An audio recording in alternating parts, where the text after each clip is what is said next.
আল্লাহ পাক রব্বুল আলামিন বলেন, ওয়া'আদাল্লাহুল মুমিনিনা ওয়াল মুমিনাতি জান্নাতিন তাজরি মিন তাহতিহাল আনহারু খালিদিনা ফিহা ওয়া মাসাকিন তাইয়্যিবাতান ফি জান্নাতি আদন وَرِضْوَانٌ مِّنَ اللَّهِ أَكْبَرُ ذَلِكَ هُوَ الْفَوْزُ الْعَظِيمُ।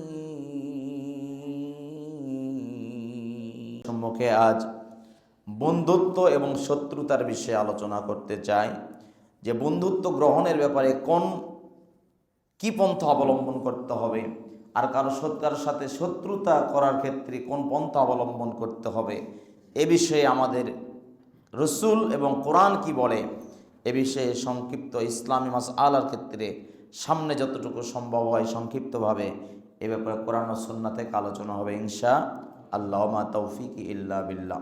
মুআজ্জাজ মুহতারাম, আল্লাহ পাক রব্বুল আলামিন আমাদের যে হায়াত দান করেছেন, এই হায়াতের মধ্য থেকে আমাদের পৃথিবীর হিসাবে আল্লাহ পাক আরও একটি বছর আমাদের কাছ থেকে আল্লাহ পাক অতিবাহিত করালেন। আমরা অতিবাহিত করলাম, আল্লাহ পাকের নির্ধারিত সময় অতিবাহিত হয়ে গেল। আল্লাহ পাক রব্বুল আলামিন পৃথিবীর মানুষদেরকে সময়, সুযোগ, জায়গা আল্লাহ পাক দান করেছেন, যাতে করে পৃথিবীর এই সময় জায়গায় হায়াতের সময়ে আল্লাহ পাকের ইবাদত করে আল্লাহ পাকের সন্তুষ্টি অর্জন করে পৃথিবী থেকে বিদায় গ্রহণ করা যায়। সেই ধারাবাহিকতায় আল্লাহ পাক রব্বুল আলামিন আদম আলাইহিস সালাতু ওয়াস সালাম থেকে শুরু করে কিয়ামত পর্যন্ত প্রতিটি মানুষকে আল্লাহ পাক হায়াত এবং হায়াতের শেষে মউত দান করবেন, আর পৃথিবীর জমিনেই আল্লাহ পাকের ইবাদত করার সুযোগ আল্লাহ দান করে।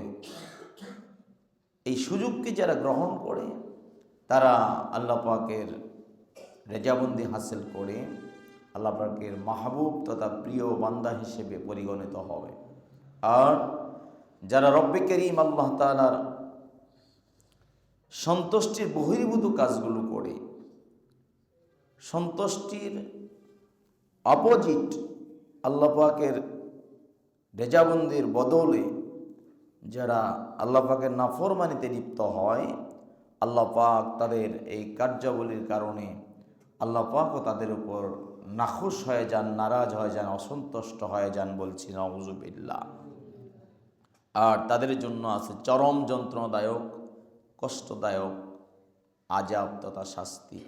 আল্লাহ পাক তার বান্দাদেরকে, তার বান্দীদেরকে নিজ অনুগ্রহে, নিজ অনুকম্পায়, নিজ দয়ায় যেন সকল প্রকার গুনাহ মাফ করে এবং অন্যায় অত্যাচারগুলো আল্লাহ তাআলা ক্ষমা করে আল্লাহ পাক যেন আমাদের তার রেজাবন্দি হাসিলের সন্তুষ্ট অর্জনকারী বান্দা হিসেবে আমাদেরকে কবুল করেন। সকলে বলছে আমিন। আজ বলতে বলতে পৃথিবীর ইতিহাসে 2025 চলছে, 24 বিদায় হয়ে চলে গিয়েছে। ঈসাই খ্রিস্টাব্দ হযরতে ঈসা আলাইহিস সালাতু ওয়াস সালামের সময় থেকে এই সালটাকে ঈসাই সাল হিসেবে গণনা করা হয়, যেটাকে খ্রিস্টাব্দ বলা হয়। খ্রিস্টান যারা আছে তারা ঈসা আলাইহিস সালাতু ওয়াস সালামের ধর্মাবলম্বী হিসেবে তারা নিজেদেরকে দাবি করে এবং সেই হিসেবে তারা পৃথিবীতে এখন পর্যন্ত বিরাজমান। কিন্তু যখন ইসলাম এসেছে, ইসলাম আসার পরে খ্রিস্টান, ইহুদি, অন্য কোনো ধর্মাবলম্বী যারাই দাবি করুক না কেন, সকল ধর্ম মানসুখ, বাতিল হিসেবে পরিগণিত হয়েছে। এই বাতিল হিসেবে পরিগণিত হওয়ার পরেও যারা আল্লাহ পাকের দিন ইসলামকে যারা গ্রহণ না করে অন্য দিনকে গ্রহণ করে, আল্লাহ পাক তাদেরকে গ্রহণ করবেন না, এই হিসেবেই আল্লাহ পাক ঘোষণা করে দিয়েছেন। সুতরাং যারা ঈসা আলাইহিস সালাতু ওয়াস সালামের অনুসারী হিসেবে পৃথিবীতে এখন অবস্থান করছে, দাবি করে, তাদের নাম হলো খ্রিস্টান বা নাসারা। এই খ্রিস্টান বা নাসারা ঈসা আলাইহিস সালাতু ওয়াস সালামের জন্ম থেকে শুরু করে যে একটা সাল গণনা করা হয়, সেটাকে বর্তমানে খ্রিস্টাব্দ সাল হিসেবে পৃথিবীর জমিনে, ইংরেজি সাল যেটাকে আমরা বলি, এটাকে 2024 পেরিয়ে 25-এ এসেছে, এটাকে ঈসাই সাল বলা আমাদের মুসলমানদের জন্য, যদি হিসাব করি তাহলে ঈসাই সাল বলা এটা যুক্তিযুক্ত। খ্রিস্টাব্দ বলাটা আমাদের জন্য যুক্তিযুক্ত নয়, কারণ খ্রিস্টান তো আমরা গ্রহণই করি না তাদেরকে, এবং আল্লাহ পাক খ্রিস্টানদেরকে গ্রহণ করবেন না। ঈসা আলাইহিস সালাতু ওয়াস সালাম যখন উঠে গিয়েছেন, আল্লাহ পাক তাকে উঠায় নিয়েছেন, তার উপরে নবুয়তির দায়িত্ব যা ছিল তিনি কমপ্লিট করার পরে আল্লাহ পাক রব্বুল আলামিন তাকে উঠায় নিয়েছেন। তাকে শুলে চড়ানো হবে, তাকে মারা হবে, তাকে হত্যা করা হবে। তারা তো বলে তাকে মারা হয়েছে, হত্যা করা হয়েছে, কিন্তু আল্লাহ পাক রব্বুল আলামিন ঈসা আলাইহিস সালাতু ওয়াস সালামকে আবারও পৃথিবীতে শেষ পয়গম্বর, আখিরি নবী মুহাম্মদ সাল্লাল্লাহু আলাইহি ওয়াসাল্লামের উম্মত হিসেবে পৃথিবীতে দাওয়াতি কাজের আবার তাকে সুযোগ দান করবেন বলি সুবহানাল্লাহ। তাহলে ঈসা আলাইহিস সালাতু ওয়াস সালাম নিজেই নবী, অথচ তিনি আবার উম্মত হিসেবেও আসবেন। তো তার অনুসারী যারা এখন নিজেরা ঈসা আলাইহিস সালাতু ওয়াস সালামের উম্মত হিসেবে দাবি করে খ্রিস্টীয় ধর্ম পালন করছে, আচ্ছা এটা কমন সেন্স যে বাবা বলে যে এই জায়গা আমার নয়, অথচ সন্তানরা বলছে যে এই জায়গা আমার বাবার। তার মানে বাবার চাইতে সন্তানরা কি বেশি বুঝলো? বেশি বুঝলো তো। তাহলে ওই রাইট, ওই জায়গার অধিকার তো বাবার নয়। বাবা বলতেছে এই জায়গা আমার নয়, সন্তানরা বলতেছে না এই জায়গা আপনার। ঈসা আলাইহিস সালাতু ওয়াস সালাম তিনি উঠে গেলেন, আল্লাহ পাক বললেন যে ঈসা পয়গম্বর আবার শেষ নবীর উম্মত হিসেবে পৃথিবীতে আসবে।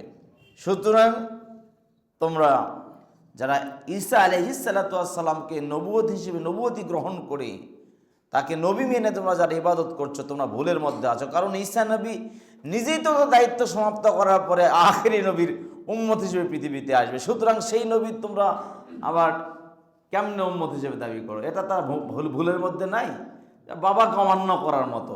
অর্থাৎ বাবা বলেই যাচ্ছে যে আমি কিন্তু আর নাই বাবা, আমার এগুলো কোনো দায়ভার, সম্পদ টম্পদ এগুলো আমার কিছু নাই, আমি আমার সম্পদের যে অংশ টাকা, এই অংশটা আমি অমুক জায়গায় এইভাবে দিয়ে গেলাম। সন্তানরা বলছে না এই অংশগুলো সব আমাদের। তার মানে এরা বুঝতেছে না, উল্টা মাথা দিয়ে ঠেলতেছে। এই জন্য আল্লাহ পাক রব্বুল আলামিন পৃথিবীতে অন্যান্য ধর্মাবলম্বী যারা আছে সকল ধর্মাবলম্বীদের আল্লাহ পাক যেন হেদায়েতের নূর দান করেন, সকলে বলছে আমিন। পৃথিবীতে আজ সংখ্যাধিক্যে সবচাইতে বেশি খ্রিস্টানরাই বেশি, কিন্তু সংখ্যাধিক্যে বেশি হলেও তারা কিন্তু বাতিল, তারা কিন্তু আল্লাহর কাছে গ্রহণযোগ্য নয়।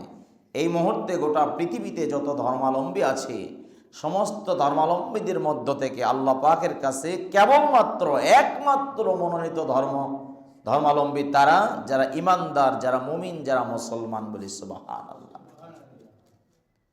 এজন্য এই পৃথিবীতে যে সাল আমরা গণনা করছি, ঈসাই সাল 2024 সাল পেরিয়ে 25-এ আসলাম, এই 25 সাল আল্লাহ পাক যেন আমাদের ইবাদতের সাল হিসেবে কবুল করেন।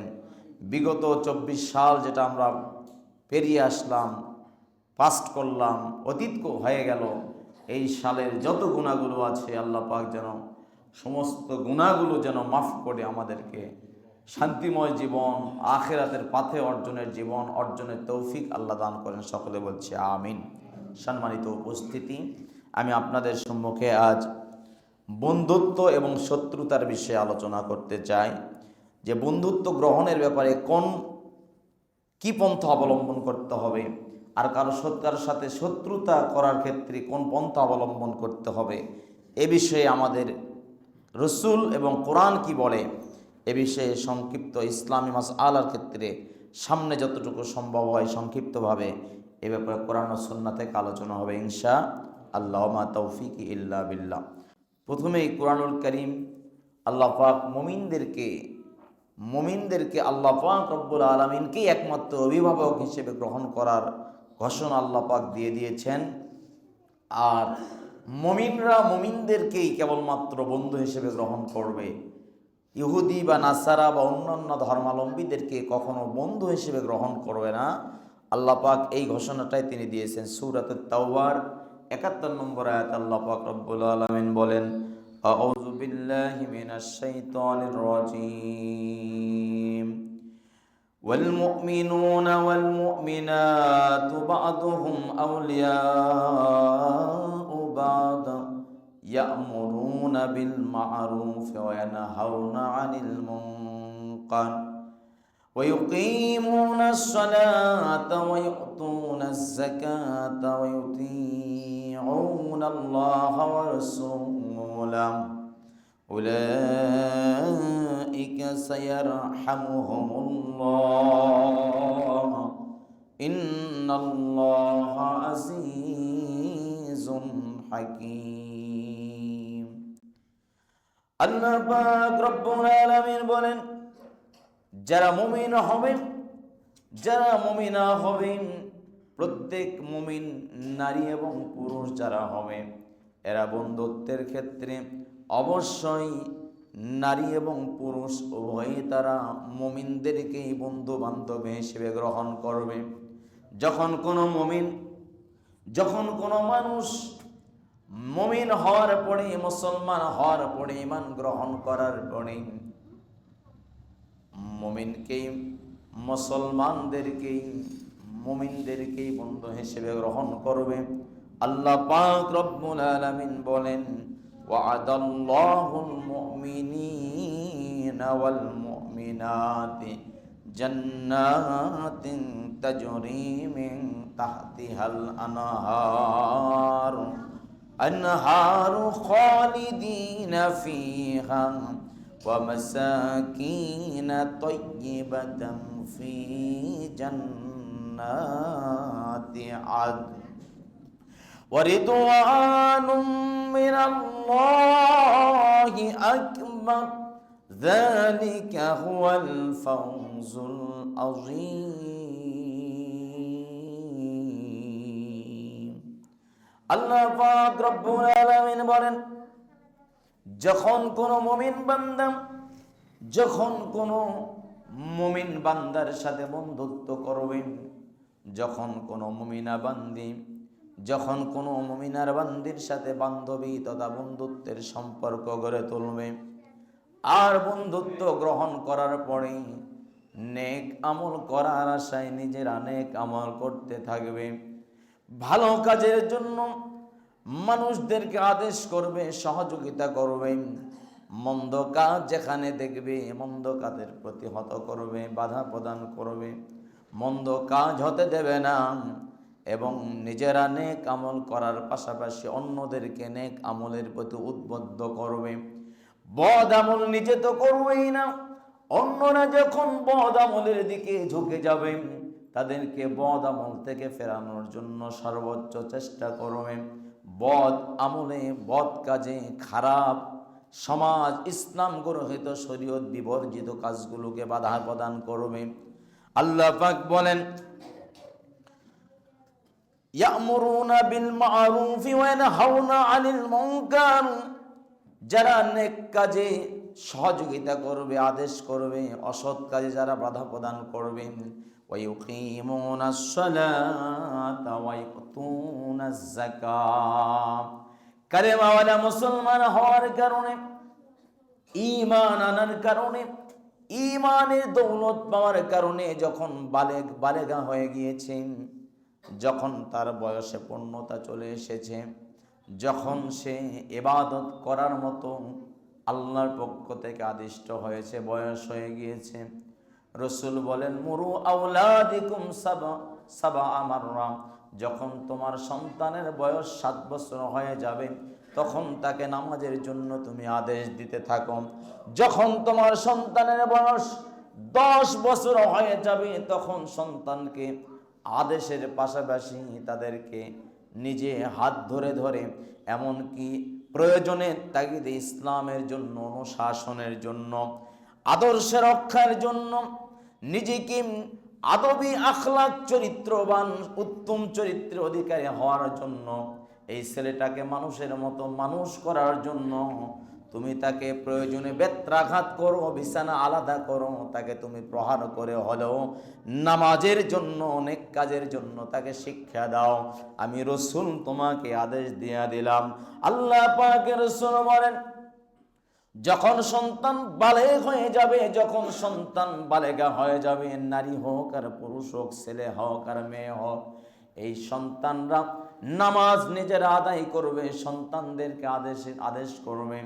আর আল্লাহ পাক বলেন ওয়াইকুমুনাস সালাতা ওয়া ইউতুজ যাকাতা, যারা নিজেরা নামাজ আদায় করে, নামাজ আদায়ের পাশাপাশি নামাজ সমাজে, পরিবারে, এলাকায় কিভাবে বাস্তবায়ন করা যায়, রাষ্ট্রীয় পরিমণ্ডলে, আন্তর্জাতিকভাবে আল্লাহর হুকুমকে কিভাবে বাস্তবায়ন করা যায়, দ্বীন মিল্লাতকে কিভাবে ঐক্যবদ্ধ করা যায়, এই কাজে নামাজকে যারা কায়েম করবে, অর্থশালী যারা হবেন, ধনবান যারা হবেন, সম্পদশালী যারা হবেন, আল্লাহ পাক রব্বুল আলামিন বলেন এদেরকে আমি হুকুম দিলাম ইউতুনাজ যাকাতা, এরা হলো যারা যাকাত দেওয়ার মতো সামর্থ্য যাদের থাকবে, মাসারিফুজ যাকাত যারা অধিকারী হবে, যারা যাকাত পাওয়ার মতো যোগ্য যারা হবে, 8 শ্রেণীর মানুষকে যাকাত, মুসলমান হিসেবে অর্থ সম্পদশালী যারা হবে,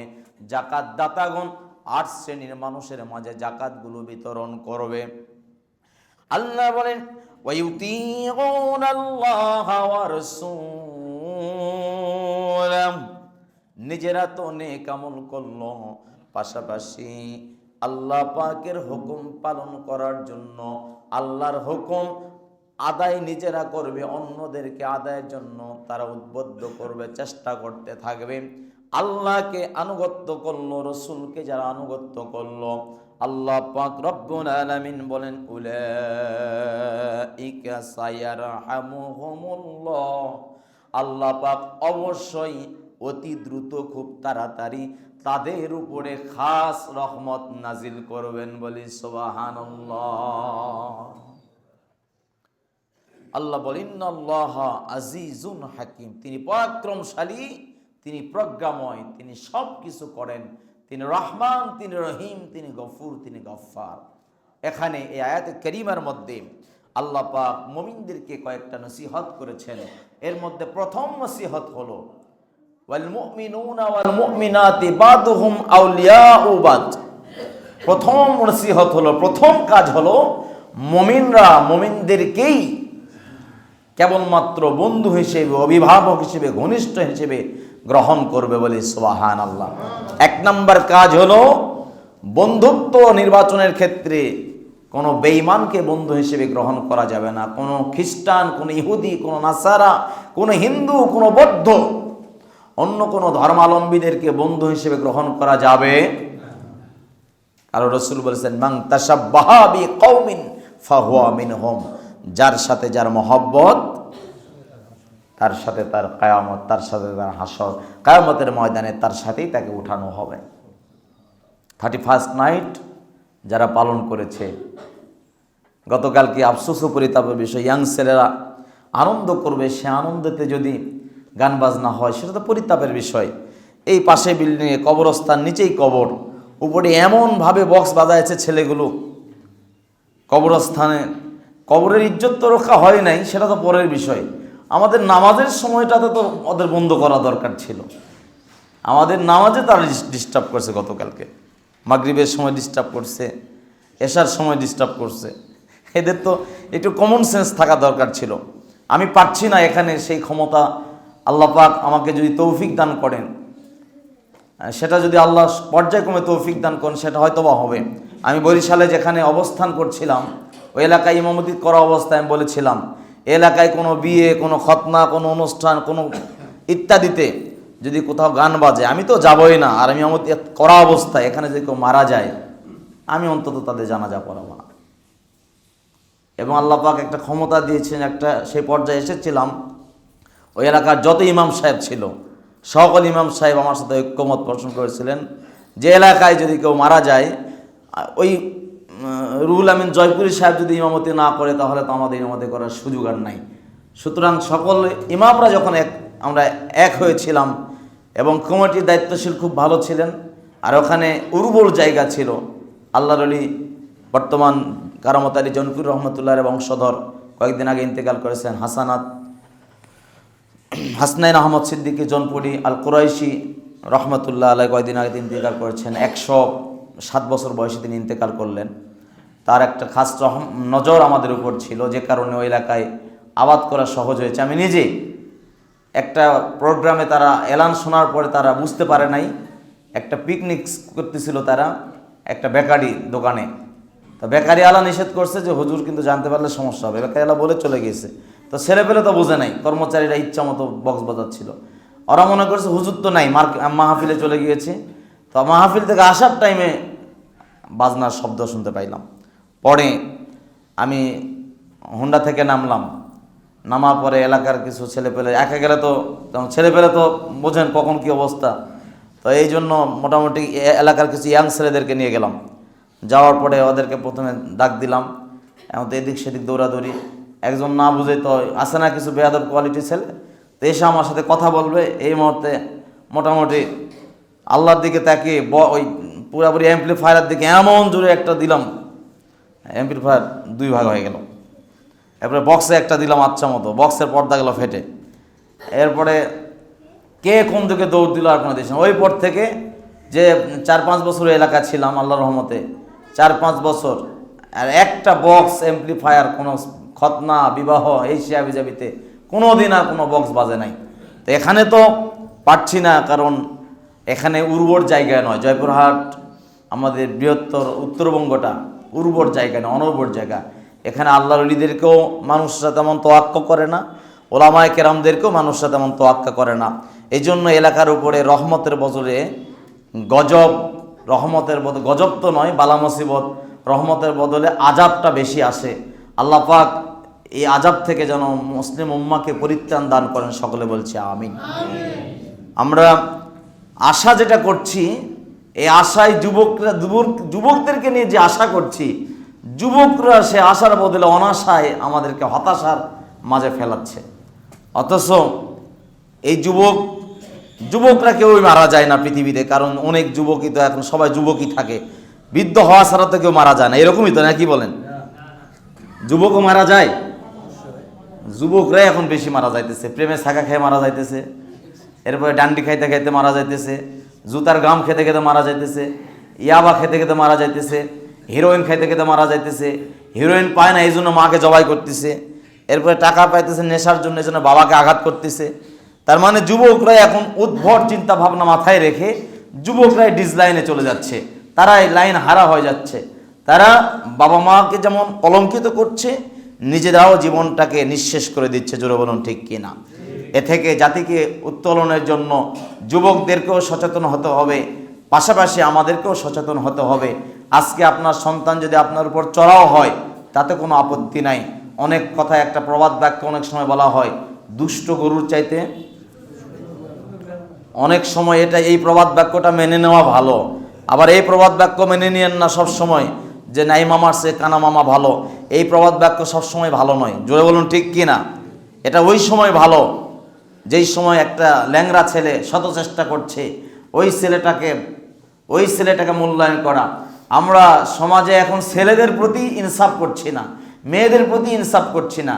2টা ছেলের মধ্যে একটা ছেলে যদি ব্রেন ভালো হয় ওই ছেলেটাকেই ঘষা মাজা করছি, একটা ছেলের ব্রেন যদি খারাপ হয় ওই ছেলেটাকে মাদ্রাসায় ভর্তি করে দিতেছি, আর ওই ছেলেটাকে মনে করতেছি ও কোনো মতো আল্লাহ বিল্লাহ মসজিদ মাদ্রাসায় মুয়াজ্জিন ইমামতি করে খাবে, এরকম মনে করে ওকে আল্লাহ বিল্লাহ করে অন্য একটা লাইনে লিখে দিচ্ছে, জোরে বলছি কিনা। আর যেই ছেলেটার মেধা ভালো, ওই ছেলেটাকে ডক্টর, ইঞ্জিনিয়ার, ফিলোসোফার বানানোর জন্য অনেক তাকে নিয়ে স্বপ্ন দেখতেছি।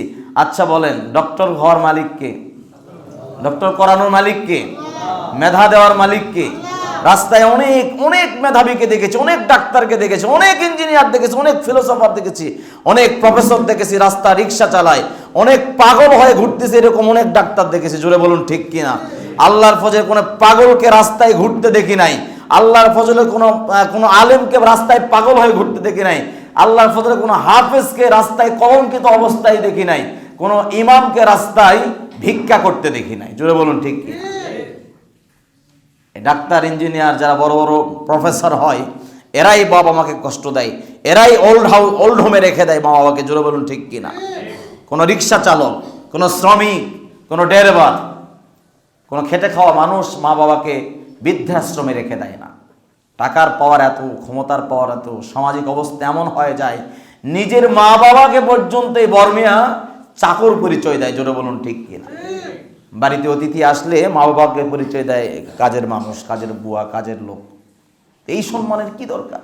আরে মা বাবা যদি পতিতাও হয়, মনে রাখবেন, মা যদি পতিতা হয়, বাবা যদি সবচাইতে জঘন্য খারাপ হয়, তারপরও সে বাবা, তিনি মা। এই মা বাবাকে রসুল বলেছেন সে বিধর্মী হয়, পতিতা কি আল্লাহর ওলি হতে পারে না? একজন ডাকাত কি আল্লাহর ওলি হতে পারে না তওবার কারণে? পারে তো। আল্লাহ পাক রব্বুল আলামিন পৃথিবীতে নজির দেখাইছেন তো, বুখারী শরীফের হাদিস। নষ্ট এক মহিলা কুকুরকে সামান্য একটু পানি পান করানোর উসিলায় আল্লাহ পাকে জগৎ বিখ্যাত তাকে, ওই মহিলাকে ওলি বানিয়েছেন, বলি সুবহানাল্লাহ। খারাপ এক মানুষ 99টা খুন করার পরে সর্বশেষ এক মৌলবী, অজানা মৌলবী, যে মৌলবী মাসালা জানে না, যেমন বর্তমানে আমাদের মধ্যে কিছু মৌলবী আছে না জেনে হুটহাট মাসালা দেয়, এরকম হুটহাট মাসালা দেওয়া মৌলবীকেও শেষ পর্যন্ত শেষ করে দেওয়ার পর তওবা করছে। আল্লাহ পাক তার তওবাকেও কবুল করে জামানার শ্রেষ্ঠ ওলি হিসেবে গ্রহণ করে তওবাকারী হিসেবে তাকে কবুল করে নিয়েছেন, বলি সুবহানাল্লাহ। তো বনি ইসরায়েলের ঘটনা দুইটাই বললাম। তো বনি ইসরায়েলের আল্লাহর এখনকার আল্লাহ আলাদা। বনি ইসরায়েলদেরকে যদি আল্লাহ জান্নাতে দিতে পারেন, ওলি বানাইতে পারেন, খারাপ মানুষকে আল্লাহ, নষ্ট মানুষকে আল্লাহ ভালো বানাইতে পারেন, আল্লাহ পাক ওই আল্লাহ কি এখন আছে না নাই? সুতরাং কারো ব্যাপারে আমরা একটু চিন্তা ভাবনা করতে গেলে মা বাবার ব্যাপারে রসুল যেটা বলেন যে মা, হযরত আসমা রাদিয়াল্লাহু তাআলা আনহা, হযরত আবু বকরের বড় মেয়ে, তিনি বলে ইয়া রাসূলুল্লাহ, আমার মায়ের ব্যাপারে, খেদমতের ব্যাপারে আপনি কি বলেন? মা যদি বিধর্মী হয় তার সাথে কেমন আচরণ করব? বলে অবশ্যই খেদমতের ব্যাপারে 100% খেদমত তার করতে হবে। সে যদি কোনো সাহায্য সহযোগিতা যা কিছু প্রয়োজন তো হবে, এমনকি তার খাবার দাবার, দেখভাল, পোশাক আশাক যা কিছু লাগে সমস্তটাই তুমি তাকে দিবা, কারণ তার বুঝে আসে নাই, ঈমান গ্রহণ করতে পারে নাই। কিন্তু তুমি ইসলাম গ্রহণ করার পরে তার প্রতি খারাপ আচরণ করবা, তাকে ভালোবাসবা না, এটা তো হতে পারে না। বরং তোমার সদাচরণের কারণে সে তোমার প্রতি উদ্বুদ্ধ হয়ে, ইসলামের প্রতি উদ্বুদ্ধ হয়ে, আচরণের দিকে খেয়াল করে সেও ইসলাম গ্রহণ করতে পারে, বলুন সুবহানাল্লাহ।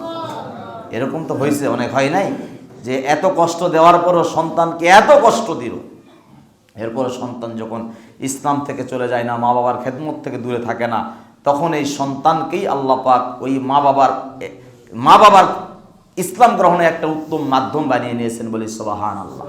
মা বাবার খেদমত এমন কঠিন বিষয়। ওয়াইস আল কারনি রসুলের যুগের মানুষ, কিন্তু রসুলের সাথে তার কোনো সাক্ষাৎ হয় নাই, কারণ মা বৃদ্ধ ছিলেন, মাকে যেখানেই যাইতেন মাকে সে পিঠে বহন করে চলতেন, বলি সুবহানাল্লাহ। এই ওয়াইস আল কারনির ব্যাপারে রসুল আগেই বলে গেলেন, ওয়াইস নামে একজন থাকবে, কারণ নামক প্রদেশেতে বসবাস করে। সেই ওয়াইস আল কারনি এতটা আল্লাহর প্রিয় যে আল্লাহ পাক রব্বুল আলামিন নিজে এবং আমি রসুল তাকে নিজে সালাম দিতেছি, বলুন সুবহানাল্লাহ। এমনকি আমার গায়ের যে জব্বাটা আছে, খিরকাটা আছে, জামা মোবারক আছে, এই জামাটা আলী নেওয়ার জন্য পাগল, এই জামাটা আবু বকর নেওয়ার জন্য পাগল, এই জামাটা ওমর নেওয়ার জন্য পাগল, এই জামাটা ওসমান নেওয়ার জন্য পাগল। এই কারণ প্রদেশের আল্লাহর এক পাগল মা ভক্ত এক ছেলে ওয়াইস নামক এক যুবক, বলি সুবহানাল্লাহ। হযরত আবু বকর বলে ইয়া রাসূলুল্লাহ, আমি কি তাকে দেখতে পারবো? রসুল বলেন আবু বকর তুমিও দেখতে পারবে না, ওসমানও দেখতে পারবে না, ওমর এবং আলীর সাথে তার সাক্ষাৎ হবে, বলুন সুবহানাল্লাহ। এই ওয়াইসাল কারনী মাকে ভালোবেসে এত মহব্বত, রসুলের জামানায় থাকার পরও, ঈমান গ্রহণের পরও মায়ের কারণে রসুলের সাথে তার সাক্ষাৎ নসিব হয় নাই, সাহাবী হতে পারে নাই, তার নামটা তাবেঈর কাতারে আছে, বলুন সুবহানাল্লাহ। সাহাবী আর তাবে বহুত আকাশ পাতাল পার্থক্য, জোরে বলুন ঠিক কিনা। তারপরেও এত মর্যাদা এগিয়ে গিয়েছে, অনেক অনেক সাহাবার চাইতে আল্লাহ পাক রসুল তাকে বেশি ভালোবেসেছেন, বলি সুবহানাল্লাহ। যে কারণে তার গায়ের জুব্বা মোবারক, জামা মোবারক পর্যন্ত আল্লাহ পাক রসুলের জামা মোবারক হযরত ওয়াইসুল কারনীকে দিয়েছেন। এজন্য আমরা যারা এখন আছি, মা বাবাকে আমাদের সর্বোচ্চ পর্যায়ে ভালোবাসতে হবে, আর সন্তানদেরকে তো মা বাবার দায়িত্ব পালন করতেই হবে। এজন্য আমার যুবক ভাইরা যারা আছেন, মা বাবার কথাগুলো মানার দরকার। আজ মা বাবা আপনাকে বলছে, বাবারে আমার সমস্যা, এই সমাধানের ব্যবস্থা করো। আজ আমরা যুবক বয়সে যারা আছি মনে করতেছি মুই কি হনুরে রংপুরের ভাষায়, আমি কিছুই হই নাই, আপনি কিছুই হন নাই। আপনি মারা যাওয়ার পরে আপনি যেমন কবরস্থানের পাশেই বক্স বাজাইতেছেন, ঠিক আপনার মারা যাওয়ার পরেও আপনার কবরস্থানের পাশেই যে কেউ বক্স বাজাবে না, এটা মনে করেন না। আপনার কবরে কি হচ্ছে সেটা আপনার জানার বাকি নাই, কারণ আপনি তো তাদেরই ওয়ারিস, আপনি তো তাদেরই ওয়ারিস যারা কবরে গেছে, আর আপনার ওয়ারিস তো তারাই হবে যাদেরকে আপনি রেখে যাবেন। এজন্য আপনি যদি ওয়ালাদে সলে রেখে যান, নেক সন্তান যদি রেখে যেতে পারেন, তাহলে আপনিও কবরে বসে বসে, কবরে শুয়ে শুয়ে কবরের শান্তিময় জীবন আপনি উপভোগ করতে পারবেন। আর যদি আপনার জীবনটা সুখময় না হয়, দুনিয়াতে যদি সুখ চাইতে চান, তাহলে আখিরাতের সুখকে আপনি পুরাটাই বিসর্জন দিলেন। এজন্য আল্লাহর প্রিয় বান্দারা, আল্লাহ পাক রব্বুল আলামিন এই আয়াতের মধ্যে মুমিনদেরকে বলেন, প্রথম কাজ হলো তোমরা যখন বন্ধু নির্বাচন করবা, এই বন্ধু নির্বাচনের ক্ষেত্রে অবশ্যই মুমিনদেরকে বন্ধু হিসেবে গ্রহণ করতে হবে, কোনো বেঈমানদের সাথে তোমার সম্পর্ক রাখা যাবে না। 2 নাম্বার গুণ আল্লাহ বললেন, 2 নাম্বার কাজ হলো তোমরা নিজেরা যেমন নেক আমল করবা, অন্যদেরকেও নেক আমল করার জন্য আদেশ করবা, উদ্বুদ্ধ করবা। নিজেরা যেমন নামাজ আদায় করবা, তোমার পরিবারের সন্তান, তোমার স্ত্রী, তোমার স্বজন, তোমার প্রতিবেশী লোকজনদেরকে নামাজের জন্য কেমনে উদ্বুদ্ধ করা যায়, নামাজি কেমনে বানানো যায়, সকল ধরনের পরিকল্পনার প্রচেষ্টা তোমাকে বাস্তবায়ন করতে হবে। 3 নাম্বার কাজ হলো সমাজে, এলাকায়, পরিবারে যদি কোনো ইসলাম শরীয়ত বিবর্জিত যদি কোনো কাজ দেখা দেয়, কোনো কাজ হয়, এই কাজগুলোকে বন্ধ করার জন্য শুধু একাই নয়, এলাকাবাসীদের মধ্য থেকে সবাই যদি নাও আসে, কিছু মানুষদেরকে নিয়ে পরিকল্পনা প্রচেষ্টা করতে থাকো, ইসলামিক কাজের পরিবর্তে অন ইসলামিক কাজগুলো যারা করছে, কিভাবে তাদেরকে বুঝায়া সমঝায়া তাদেরকে এই সমাজ ও ইসলাম গরহিত কাজগুলো বন্ধ করা যায়, অন্যায় কাজে কিভাবে বাধা প্রদান করা যায়, এই পরিকল্পনার দায়িত্ব আমি তোমাকেই দিয়ে দিলাম, বলি সুবহানাল্লাহ। 1 নাম্বার কাজ হলো ভালো বন্ধু নির্বাচন করা তথা মুমিন বন্ধু নির্বাচন করা। 2 নাম্বার কাজ হলো সৎ কাজ নিজে করা এবং অন্যকে উদ্বুদ্ধ করা। 3 নাম্বার কাজ হলো অসৎ কাজ নিজেও বাদ দেওয়া, অন্যদেরকেও বাদ দেওয়ার জন্য সর্বোচ্চ চেষ্টা করা, বাধা প্রদান করা। 4 নাম্বার কাজ হলো যারা নাকি এখনো সমাজে 5 ওয়াক্ত নামাজি হতে পারে নাই এবং নামাজ আদায়ের ক্ষেত্রে যারা খুশু পয়দা করে না, নিজেরাও খুজুর সাথে নামাজ আদায় করা, অন্যদেরকেও খুজু পয়দার জন্য কমপক্ষে 5 ওয়াক্ত নামাজ আদায় করার জন্য চেষ্টা করা। ওয়ায়ুকিমুনাস সালাতা, 5 নাম্বার কাজ হলো নামাজ আদায় নিজেও করা, নামাজ সমাজে এলাকায় প্রতিষ্ঠা করা। 6 নাম্বার কাজ হলো ইউতুনাজ যাকাতা, যারা সমাজে লাখপতি, কোটিপতি, হাজারপতি টাকার মালিক যারা আছে, সম্পদ যাদেরকে আল্লাহ দিয়েছেন, সম্পদশালীরা হিসাব করে যাকাত প্রদান করবে, আল্লাহ হুকুম দিয়েছেন, বলি সুবহানাল্লাহ। সর্বশেষ 7 নাম্বার কাজ হলো সর্বক্ষেত্রে আল্লাহ এবং রসুলের অনুসরণ করা।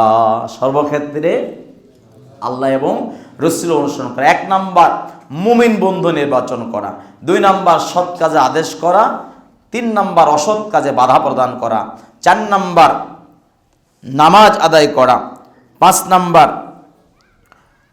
জাকাত দেওয়া, 6 নাম্বার আল্লাহ পাক এবং রাসূলের অনুসরণ করা। আল্লাহ পাক রব্বুল আলামিন এই 5টা বা 6টা যে কাজ বললাম, আল্লাহ পাক যেন নির্বাচনের তৌফিক দান করেন, সকলে বলছে আমিন। এবং আল্লাহ পাক ও রাসূলের সুন্নাহ মোতাবেক আল্লাহ পাক নির্বাচনের পাশাপাশি আমলের তৌফিক যেন দান করেন, সকলে বলছে আমিন। আমি আপনাদের সম্মুখে বন্ধুত্ব কিভাবে নির্বাচন করা যায়, কেমন করে নির্বাচন করা যায়, এ ব্যাপারে আল্লাহ পাক রব্বুল আলামিন রাসূল হাদিস শরীফে ইরশাদ ফরমান, আন আবি হুরায়রা রাদিয়াল্লাহু তাআলা আনহু ক্বালা রাসূলুল্লাহ সাল্লাল্লাহু আলাইহি ওয়াসাল্লাম হাবিবাকা হাউনান মা আসা আইয়াকুনা বাগীদুকা ইয়াওমাম মা। রাসূল সাল্লাল্লাহু আলাইহি ওয়াসাল্লাম বলেন যে তুমি যখন বন্ধু নির্বাচন করবা, এই বন্ধু নির্বাচনের ক্ষেত্রে তুমি আস্তে আস্তে ধীরে ধীরে বন্ধুত্ব নির্বাচন করো, বন্ধুকে নির্বাচন করো। একবারে তাড়াহুড়া করে বাড়াবাড়ি করে দ্রুত গতিতে কাউকে বন্ধু হিসেবে তুমি গ্রহণ করো না। কারণ রাসূল বলেন, কারণ যাকে তুমি বন্ধু হিসেবে অতি দ্রুত গ্রহণ করলা, এই বন্ধুই তোমার এক সময় শত্রু হতে পারে। দুনিয়াতে এরকম হয় কি হয় না?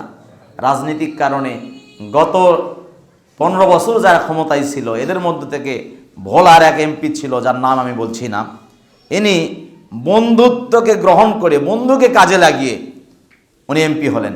এমপি হওয়ার পরের দিন বিজয় মিছিলের দিন, এর আগেই বেশ কয়েকটা সমস্যা হয়েছিল, কিন্তু বন্ধুকে ঢাল বানিয়ে কাজে লাগানোর পরে বন্ধুর পাওয়ারও এমপি সাহেবের চাইতে বেশি, উপর লেভেলে তার ক্ষমতা বেশি, কাজে লাগিয়ে গাড়িতে, নিজের গাড়িতে বন্ধুকে নিয়ে গুলি করে বন্ধুকে দুনিয়া থেকে বিদায় করে দিয়েছে। তাহলে ওই বন্ধু তার ক্ষতি করলো না ভালো করলো? ক্ষতি করলো। এই জন্য রাসূল বলেন, যখন কাউকে বন্ধু নির্বাচন করবা, বন্ধু নির্বাচনের ক্ষেত্রে তাড়াহুড়া করা যাবে না, বরং আস্তে আস্তে ধীরে ধীরে যাকেই বন্ধু বানাবা তার আখলাক, তার চরিত্র, তার লেনদেন, তার কথাবার্তা সব কিছু নির্বাচন করে বন্ধুত্ব বানাও। তুমি বন্ধু বানালা অথচ তোমার স্ত্রীর দিকে নজর দিল, তুমি বন্ধু বানালা তোমার বোনের দিকে নজর দিল, তুমি বন্ধু বানালা তোমার পরিবারের সদস্যর দিকে নজর দিল, তুমি বন্ধু বানালা তোমার অর্থের দিকে নজর দিল, তুমি বন্ধু বানাইলা সুযোগ মতো তোমার সব কিছু তসরুপ করে নিল। এরকম সমাজে, এরকম দেশে আছে না নাই? বন্ধু হয়ে বন্ধুর সারে সর্বনাশ করে, এরকম বন্ধু আছে না নাই? আল্লাহ রাসূল এই জন্যই বলে, বন্ধুত্ব করার ক্ষেত্রে খায়রুল উমুরি আওসাতুহা, তাড়াহুড়া করবা না, বরং মধ্যম পন্থা অবলম্বন করবা। কারণ যাকে বন্ধু বানাচ্ছ সে তোমার সৎ বন্ধু না অসৎ বন্ধু, একটু জাস্টিফাই করে তারপরে অন্তরে স্থান দাও। জোরে বলুন ঠিক কিনা? রাসূল বলেন, ওয়া আবগিদ বাগীদাকা হাউনান মা আসা আইয়াকুনা হাবিবাকা ইয়াওমাম মা। আর তোমার সাথে যার শত্রুতা হচ্ছে, শত্রুতা আছে মনে হয়, এ অবস্থায় তোমার শত্রুকে একেবারে অন্তরে শত্রুতার জায়গায় জায়গা দিবা না। কারণ যে এই মুহূর্তে তোমার কাছে শত্রু আছে, হতে পারে সে তোমার এক সময় বন্ধু হয়ে যাবে। জোরে বলুন ঠিক কিনা? এজন্য থানবী রাহমাতুল্লাহ আলাইহি বলেন, এই হাদিস শরীফ যখন আমি পাঠ করলাম, পাঠ করার পরে তিনি বলেন, আমি বুঝলাম যখনই বন্ধুত্ব হোক, লেনদেনের ক্ষেত্রে হোক, মুআমালার ক্ষেত্রে, কাজ কারবারের ক্ষেত্রে মানুষের সাথে কোনো তাড়াহুড়া করা যাবে না, বরং উত্তমভাবে বাড়াবাড়ি না করে মধ্যম পন্থা অবলম্বন করে বন্ধুত্ব এবং শত্রুতা উভয়টাই নির্বাচন করার দরকার। জোরে বলুন ঠিক কিনা? হযরতে মুফতি শফি রহমতুল্লাহ আলাইহি সারা বিশ্বের সবচাইতে বড় আলেম হিসেবে যাকে বর্তমান বলা হয়, তাকি ওসমানী দামাত বারাকাতুম আলিয়ার বাবা, মারিফুল কোরআনের যিনি লেখক ছিলেন, তিনি বলেন, তোমরা যে বন্ধুত্ব নির্বাচন করো, দোস্ত নির্বাচন করো, এটা তো খুব কঠিন একটা বিষয়। কারণ নিঃস্বার্থ বন্ধু পাওয়া পৃথিবীতে খুব দুষ্কর। জোরে বলুন ঠিক কিনা? মুফতি শফি রহমতুল্লাহ আলাইহি বলেন যে আমার বয়স এখন 60 বছর, অথচ আমি আমার জীবনে মাত্র গোটা দেড়েক, কয়টা? গোটা দেড়েক আমি বন্ধু পাইছি, দোস্ত পাইছি। আমি গোটা দেড়েকের বেশি বন্ধু পাই নাই। কাকে অর্ধেক পাইছি, কাকে শেকি পাইছি, কাকে পুরাটা এখন পর্যন্ত পাই নাই। সব মিলে গোটা দেড়েক আমি দোস্ত বন্ধু পাইছি। তো তোমাদের এত বন্ধু কেমনে হয়? হযরত আবু বকর রাদিয়াল্লাহু তাআলা আনহু, যিনি রাসূল সাল্লাল্লাহু আলাইহি ওয়াসাল্লামের হিজরতের সময় সাওরগিরি গুহায় ওই গুহায় বসে তার নিজের গায়ের জামা ছিঁড়ে ছিঁড়ে সব ছিদ্রগুলো বন্ধ করলেন। বন্ধ করার পরে লাস্ট যে একটা ছিদ্র ছিল সেটা আর বন্ধ যখন করতে পারছিলেন না, নিজের পা দিয়ে যেটা বন্ধ করলেন। এরপরও আল্লাহ পাকের রসুল একবার ক্ষুধার্ত ছিলেন, হযরত আবু বকরও ক্ষুধার্ত ছিলেন, কিন্তু কিছু খায় নাই। এক পেয়ালা দুধ আসলো, আবু বকর রসুলকে খাবার দিলেন। ইয়া রাসূলুল্লাহ, আপনি ক্ষুধার্ত, আপনার চোখটা মলিন হয়ে গেছে, মুখটা চেহারাটা ফ্যাকাশা হয়ে গেছে, আপনি খাবারটা খান। হযরত রসুল যখন দুধ পান করলেন, আবু বকর মনে তৃপ্তি পেলেন। আবু বকর বলেন, রসুল দুধ পান করলো আর আমার তৃপ্তি হলো, যেন আমার পেট ভরে গেল। বলি সুবহানাল্লাহ। যে আবু বকর রসুলকে এত ভালোবাসেন, রসুল আবু বকরকে এত ভালোবাসেন, অথচ রসুল ওই আবু বকরের ব্যাপার বলেন, লাউ কুনতা মুত্তাখিজান খলিলা লাত্তাখাযতু আবা বকরিন খলিলা। তিরমিজি শরীফের হাদিস। হযরত রসুল বলেন, আমি যদি কাউকে বন্ধু হিসেবে গ্রহণ করতাম তাহলে আবু বকরকেই বন্ধু বানাতাম। বলি সুবহানাল্লাহ। তার মানে রসুলও পৃথিবীতে আল্লাহ ছাড়া কাউকে বন্ধু বানায় নাই। বলি সুবহানাল্লাহ।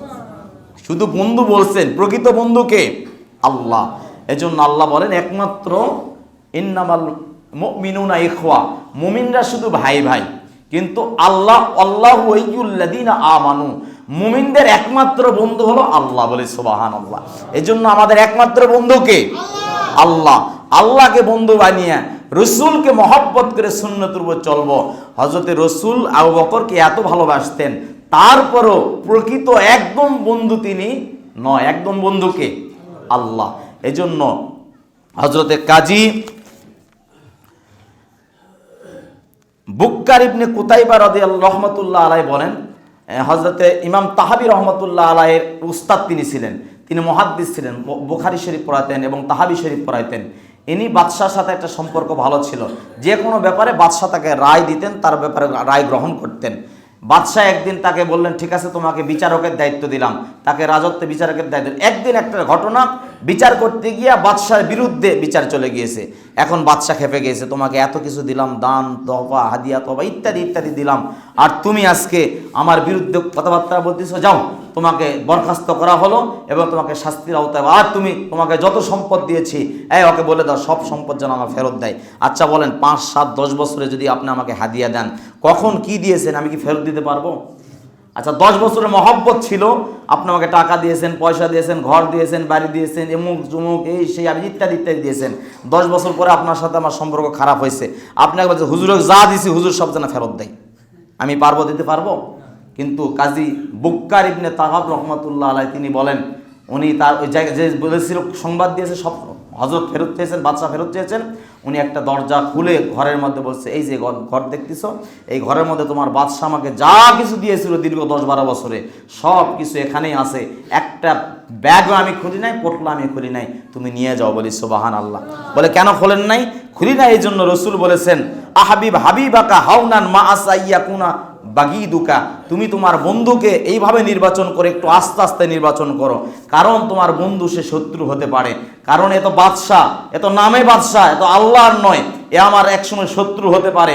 এই জন্য ওই বাদশার দেওয়া কোনো কিছু আমি গ্রহণ করি নাই, যা দিয়েছে নিয়েছি মাত্র, কিন্তু সব কিছু গচ্ছিত করে রেখে দিয়েছি। বলুন সুবহানাল্লাহ। এই জন্য দুনিয়াতে বন্ধু নির্বাচন করব, নির্বাচনের ক্ষেত্রে আস্তে আস্তে বাড়াবাড়ি তাড়াহুড়া না করে যাদেরকেই ভালোবাসবো, মান আহাব্বালিল্লাহ ওয়া আবগাদালিল্লাহ ওয়া আতালিল্লাহ ওয়া মানা আলিল্লাহ ফাকাত ইস্তাকমালাল ঈমান।